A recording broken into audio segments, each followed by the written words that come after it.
So this next series, now we're going to talk about, since we've already covered how we hook the fish, how I actually fight the fish. And it's going to be 4 different episodes. So this first episode really isn't how I fight the fish.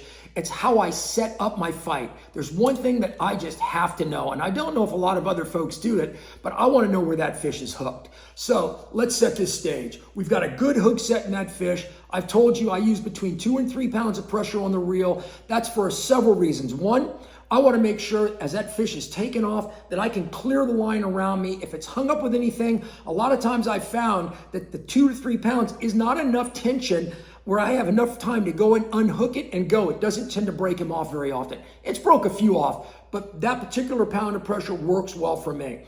The second reason why I do that is that fish is probably going to run 100 yards, 150, or even longer. I don't want enough pressure on that fish after I've got that hook set. I just want to keep it taut, but I don't want enough pressure to where he's flapping all over the place out there. You have no control in that situation out there, and I do not want to let that tarpon dictate the fight. So what do? I have my captain, whoever's driving the boat, run me up on that fish while I'm gathering line. I will go so far as I can get close enough to that fish to see where it's actually hooked. Is it button hooked at the very top lip here? Is it off to one side, the right side, the left side? Or in some cases, it's even found itself to come out and hooked in the skin of the fish. Now, I've caught fish like that, but it's very difficult. So after I've seen where it's hooked, that tells me pretty much lets me know how I'm gonna fight the fish. So I like to continually pull behind the fish.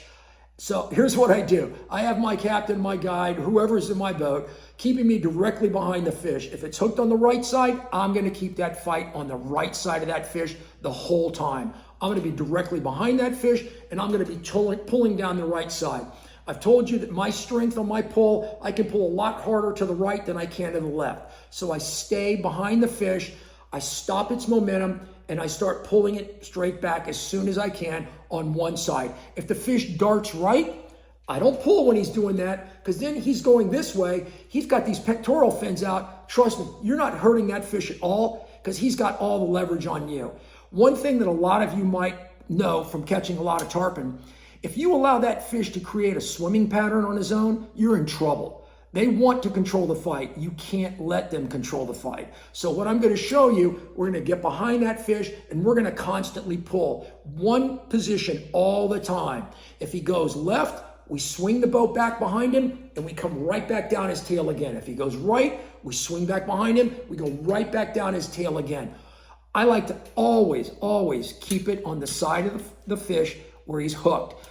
I just think that dictates the terms of the fight my way. I'm not going to let that tarpon control this fight. It's worked really well for me.